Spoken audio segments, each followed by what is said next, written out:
time is it? I don't know. Not too bad. 11:15. Okay, we are going to hear from our race winner of tonight's Sweet. 57th annual Coca-Cola 600, and that's Martin Truex Jr. He drives the number 78 Bass Pro Shops Tracker Toyota for Furniture Row Racing. He's joined by team owner Barry Visser, crew chief Cole Pearn. And I know I've mentioned this already before they got in here, but just a couple of reminders. His 392 laps led here tonight is a Charlotte Motor Speedway record. His 588 miles led were the most in any NASCAR race in history. Congratulations, Martin Truex Jr. You just won the Coca-Cola 600. How does it feel?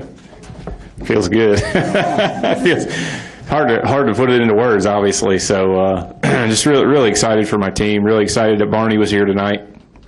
It's the first time he's been at the racetrack when one of his cars has won. So that's a big deal for all of us. And Johnny Morris from Bass Pro was here tonight. We've been so close to winning for him this year, and for him to be here tonight, get to victory lane in the 600 was amazing. And just, all in all, just the whole weekend was really one of them fairy tale weekends where it seemed like we couldn't do anything wrong. And Cole and the guys did a great job with the car, obviously, all weekend, and it just seemed like everything was just going the way we needed to go. And then we come down to the end of the race, and we were out there leading, and I'm like, all right, when's the caution going to come out? And it didn't. So things went the way we needed them to. We had obviously a fast hot rod, and just thankful for that. And thanks, for all my guys for working so hard and bringing fast cars. It's fun to drive them. And Barney, congratulations. Glad you were here tonight to enjoy this victory. This has got to be a benchmark moment for your race team. Yeah, it's good to have a driver that could get this kind of stuff done. I think Martin's as good as anybody out there right now, and it's really fun to watch. Great. And Cole Pearn, that Toyota was fast by the time you guys pulled in here Thursday. And, just talk about the preparation that went into getting this race car in a position to where the driver, the car, the team, everything combined to click here this weekend, and just talk about that. Yeah, I mean, it went good once the weekend kind of got rolling, but honestly, we struggled a bit off the truck and had a little bit of a rough night in the All-Star race. So, but it was good. We were able to work on it on Thursday, and made really good gains the whole time through. I think we were only like 13th in the first round and got a little better. I think we were 5th in the second round, and then got the pole, which was just a kind of a surprise actually for the day had gone. And then I felt like we had a really good plan on the race trim setup based off of what we experienced in the All-Star race, and just had a really good plan to be good in all stages of the race, and that's really what we worked hard on. So it was nice to see it come together. There was some times where some other guys were obviously really strong, and we were able to hold them off when they presented a challenge. So just really happy to get it done. I mean, we've led a lot of laps this year, especially on the mile and a half, and to get it done in the Coke 600 is really cool. One additional note, I'm updating my stat that I recited here yesterday. This is the 8th consecutive National Series points win for Toyota. So congratulations to the folks with Toyota. They certainly on a roll right now. But we'll take questions right now. Please raise your hand. We'll start right here with Tom and then go to Kenny. Go ahead, please. Hi, this is for Barney. Excuse me, Tom Jensen, FoxSports.com. You're a Vietnam veteran. What does it mean to win the race on Memorial Day weekend for you? Well, the longer I live and the more things I experience, the more I realize how much these guys gave up. Just the older I get, the more I appreciate what they did. Let's go to Kenny Bruce in the middle there, please, and then we'll go to Jeff Gluck. Kenny Bruce with NASCAR.com. Martin, we're going to ignore you for a minute because I got a question for Barney, Fine. too. He doesn't come in here very often. I know, we never get to see him. Barney, your operation, obviously you guys have gotten better in recent years, and right now you're running better than you ever have. But were there times earlier when you thought you guys were never going to get to this point and enjoy this kind of success? You know, I really, after Toyota stepped up for us, I really felt like we were on the roll we needed to be. We would not be where we are at all right now without Toyota and Joe Gibbs Racing. That's huge for us. We think we add something to all of that, and we obviously share all of our information with them. But no, I thought we'd get there. It's just been kind of a steady progress. But Toyota's huge for us. Let's go to Jeff Gluck, and then we'll go to the front row here for two. Jeff Gluck from USA Today. Martin, you kind of mentioned this because you said that you were driving around wondering when the caution was going to come out. But beyond that, I mean, are you thinking of like, gosh, what can go wrong this time? What crazy thing is going to happen to me? I mean, do those thoughts sort of go through your head as the laps are going on and you're still leading? Not really, no. I mean, I honestly, you don't really think about those things. You know, you think about, unless you get in situations like we had caught we'd caught a couple of guys on the lead lap that were still pretty fast. I think it was 31-16, and they were trying to hold us off, and it was pretty hard to pass here tonight. They were both running on the bottom, which I'd run the bottom all night, and the closer I get, the tighter I get, and I'm like, my front tire, it was pretty late in the run, and my front tires are giving up already, and then I'm getting behind them, getting tight. And then the 48's coming, and then the 4's coming, and they're catching us, and I can't do anything about it. I'm like, come on, here we go again. But at the same time, you're just, really in those moments, all you can do is focus on what you're doing, focus on how to get through the moments, and ultimately figure out, what it's going to take to win the race. So for us, we got a caution, we were able to get some tires and go on and do our thing. So you don't really think about what's going to happen usually until it happens. There was a few moments towards the end of the race where I was just thinking, please, I don't want a caution. But you're not really saying what the hell's going to happen this time. You know what I mean? You're not really, you're trying to stay positive and stay focused and do the things you need to do. But the last couple laps is a little bit more difficult when you're getting close and you just want to see that white flag, and you kind of have a finger or two crossed on the steering wheel there trying to get to the end. Let's take three on the front row here. Go ahead. Zach Tanzoni, front stretch. Another big win for you came last year at Pocono. How does this win stack up against that one? And do the recent, tough losses this year, does that make this one even more special than that one? Yeah, I mean, I think it does. I mean, to win a race, the Coke 600 is, one of the races everybody wants to win. It's so huge, and we came close to Daytona 500. Now to be sitting here, I mean, it's just unbelievable. So it's, these are the races that define drivers' careers, and it's really a neat opportunity for me. I felt like we had this thing won last year and got beat on fuel mileage, and we talked about it a lot since then, and we really thought about that a lot coming back here. So we were looking for a little redemption. I'm sure Cole will agree with me on that one, and all the team guys. They really wanted this one. They know how big it is. This is a home game for most everybody, and for us to come from Denver, all our guys to come from Denver and take that trophy out of here is pretty special to them. I'm sure it's special for all the guys back at the shop that work so hard for us and build such great cars. So my hat's off to them. I appreciate their hard work, and for all those reasons, this is a really big deal. But above all, for a guy like me to win a race like this is a big deal. We'll take two right here, Kelly, and then my man right here, and then we'll go into Bob Pockers. Kelly Crandall from PopularSpeed.com. Martin, you led for 588 of the 600 miles tonight, but just once were you passed under green flag conditions on the racetrack by Jimmie Johnson. So what the hell happened there? He passed me for about 100 feet. Do you wish you had that mile and a half back? No. I had to give him something for being a good sport.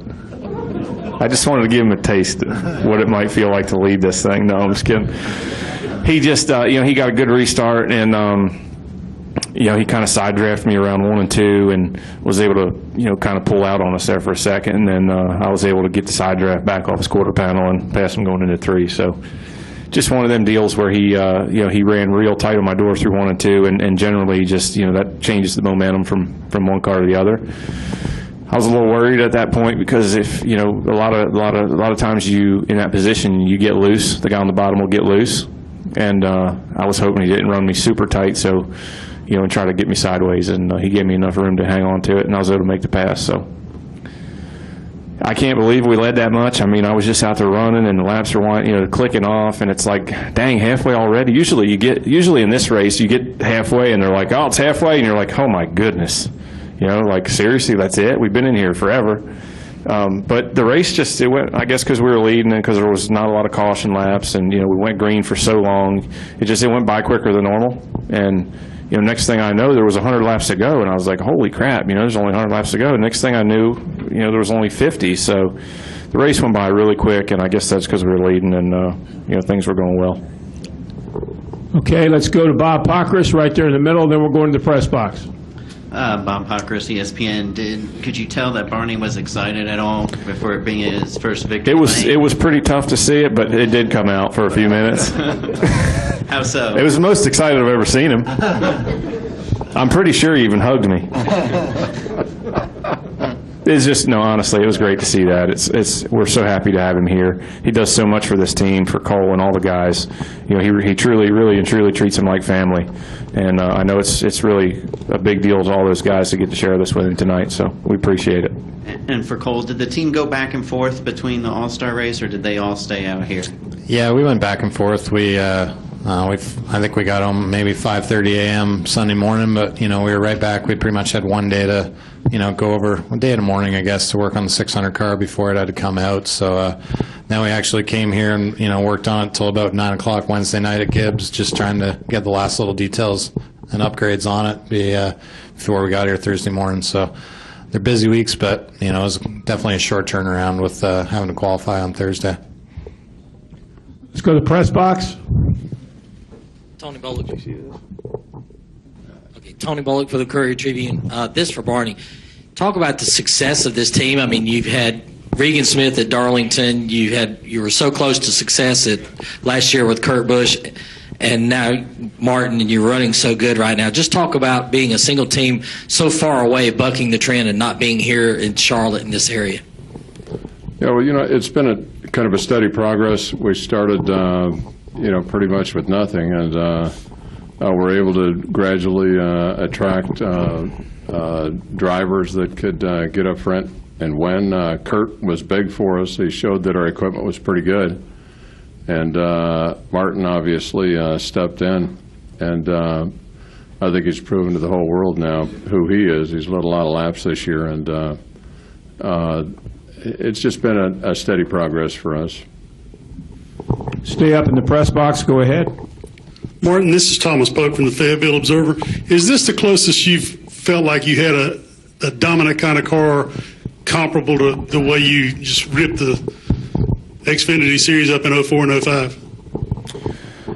Yeah, I'd say, this is definitely the best position I've ever been in my Sprint Cup career, by far, by a long shot. So the laps we led last year, making the Final Four of the chase and having a shot at going home instead of winning a championship, that's almost as good as it gets. And now, here we are doing the same thing and feel like we're better in every department this year than we were last year in every area. So I feel like our goal, obviously was to get to victory lane. We did that. Now we can focus on hopefully getting a few more, getting a good seed in the chase, and ultimately, go back to Homestead with a shot at a championship and do a better job than we did last year. So that's our goals, that's our focus, and but yeah, to answer your question, by far, it's this group is incredible. The stuff they've taught me, the stuff that I've been able to learn, and I just feel like this is one of those dream teams that if you could stay together for 5 or 6 or 7 years, you could start doing stuff like Jimmie Johnson, Jack and Else did. That's that's the kind of those are our goals. Those are we want to win championships, we want to win races, we want to win every single week, and I feel like Cole and our guys are the best there is, and if we could keep this thing going, it's we could do some special things. So hopefully we'll make it happen. Stay in the press box. Go ahead. Chris Knight, CatchFest.com. Martin, with everything that you've had to go through with Sherry, what have you learned about fighting and determination? Well, it's real easy I kind of look at things a whole lot different than I used to. I used to get mad when I didn't win, and things would go your way. You'd say, "Why me?" And why does this keep happening? But after you go through something like that, or you meet some of them kids that we have at Catwalk, it changes your outlook. You don't say why me, and you realize that good day at the racetrack is, or any day at the racetrack is a good day, and the bad days really aren't so bad. So I've learned a lot from Sherry, a lot from the kids we deal with, and just having a good time right now, enjoying what we're doing, honestly. And whether we win, lose, or draw, we put our best effort out there, and we're proud of what we've done. And I feel like we've got a lot to be proud of. So just keep doing our thing and trying to win some more races. And with the spot likely clinched in the chase for the Spring Cup, your guys' mile-and-a-half program is incredibly stout. Do you think you guys have given a glimpse of what they can expect in the chase on the intermediate tracks? I think we can. It's just, it's early in the year. There's still a long way to go, and we need to, everybody's, going to be working hard to try to catch up. So we need to keep doing this, working hard to try to find a little bit more.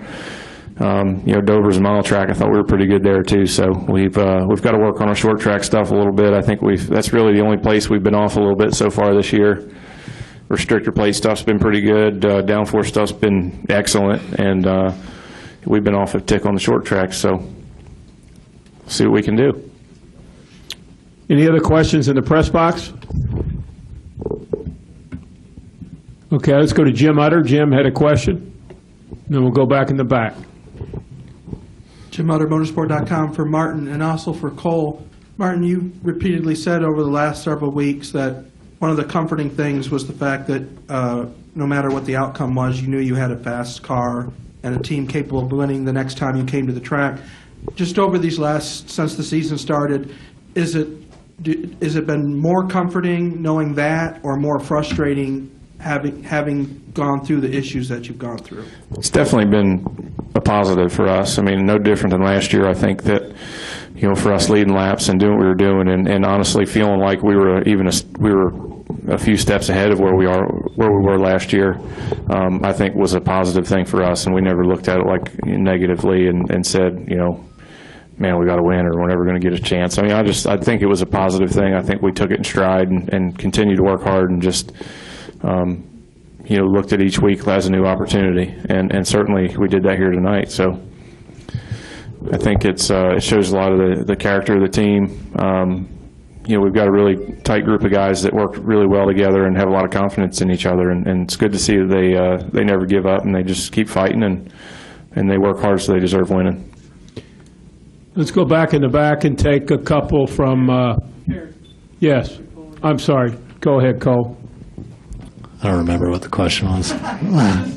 Was it good or bad to be leading and not winning? Was it more comforting knowing that you were coming to the track every week with really strong car capable of winning, or did you get hung up on the frustrations that you guys were? The sport, you just really don't have a lot of time week to week to wonder the what ifs and, we should have done that and we could have done that. You just, time is of the essence, and, we have a tight turnaround every week being in Denver, so just really, staying focused on the task at hand and in trying to get better every week, and I think that's what's got us to this point. So I think we're really fortunate, as Martin said, as how good a group we have. I don't know, it's fun to be a part of really good teams, and it's really just that way. Everybody top to bottom in our team is just as solid as I can, I'd ever hope for, and I think just that commitment and everybody, I think I can't remember where it was, one of the races we led a lot of laps and we came in the next morning and, I'd never seen such drive in, our guys in our shop. If anything, it drove you to work harder. So just really proud of everybody to get the, satisfaction of getting this win. Let's go back in the back. Go ahead.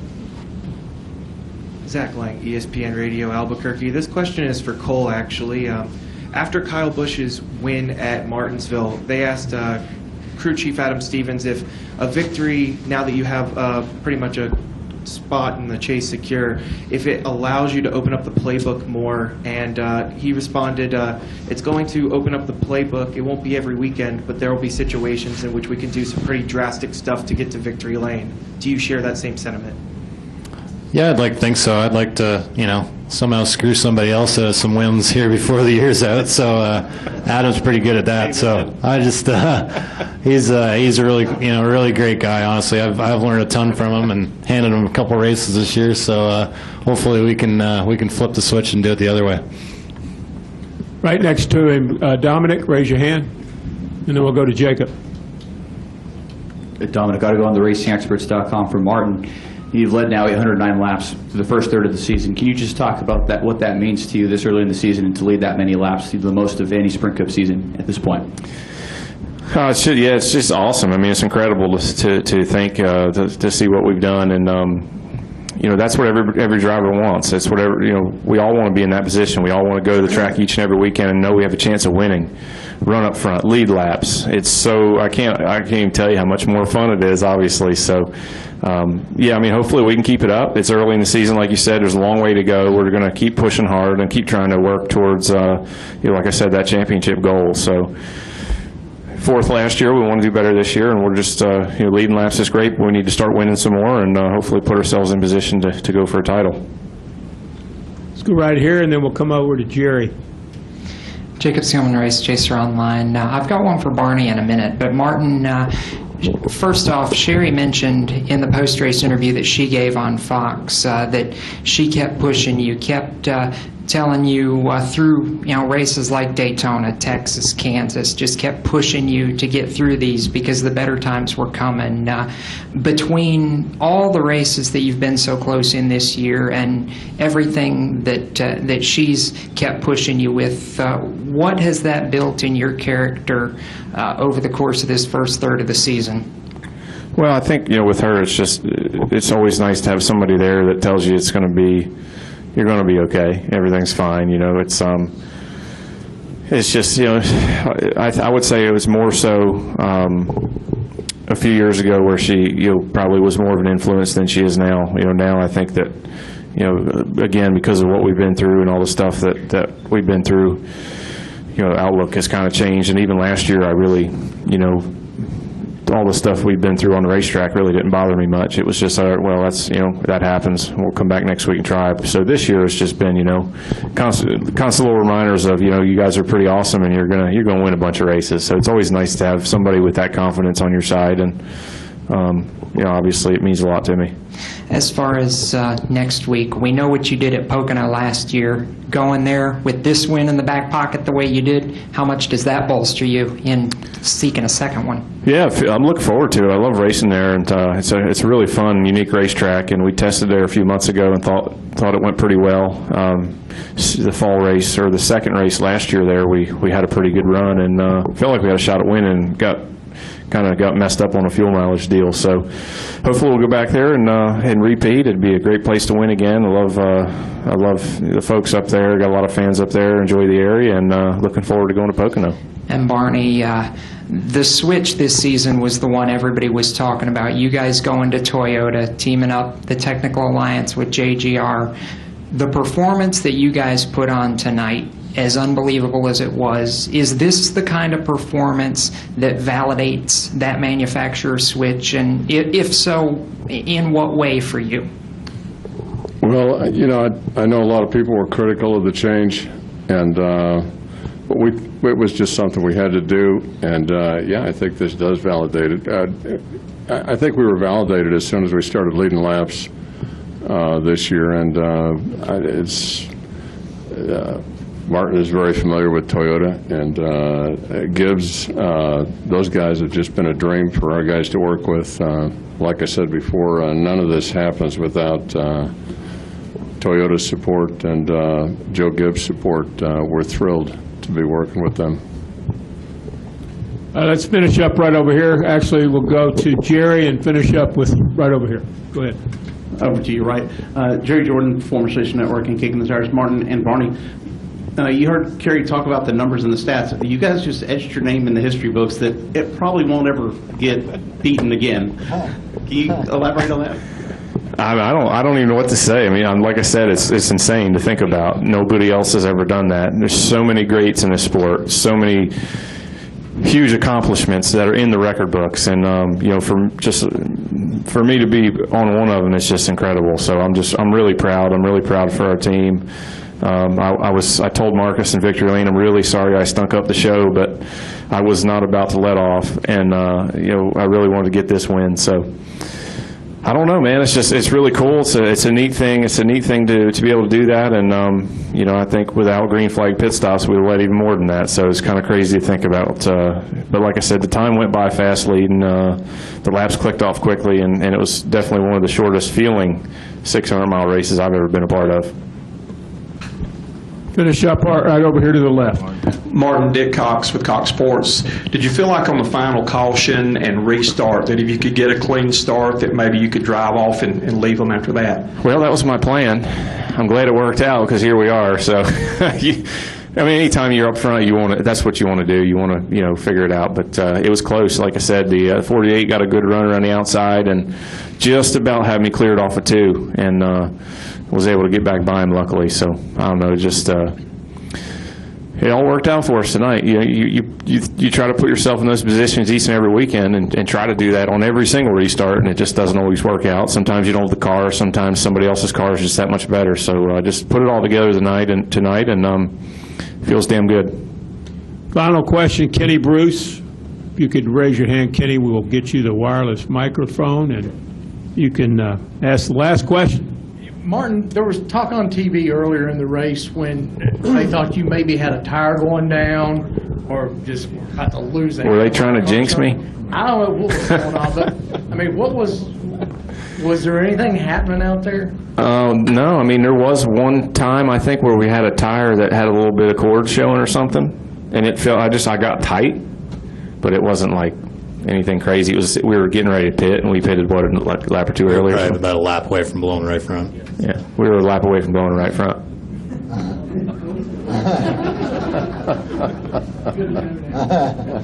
Doesn't matter, right?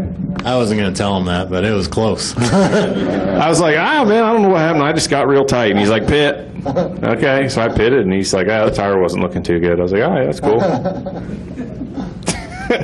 Congratulations to Martin Truex Jr., to Barney Visser, Cole Pearn, and the number 78 Bass Pro Shops Tracker Toyota Furniture Row Racing. Enjoy this win, and we will see you at Pocono. Thank you, buddy. Appreciate Thank y'all. you. And, thanks, guys. Thanks very Joe much. Garoni's right over there. Joe is the guy that put the race team together. Congratulations, We can't Joe sit up here Garoni. now. Laughing in the media center, really?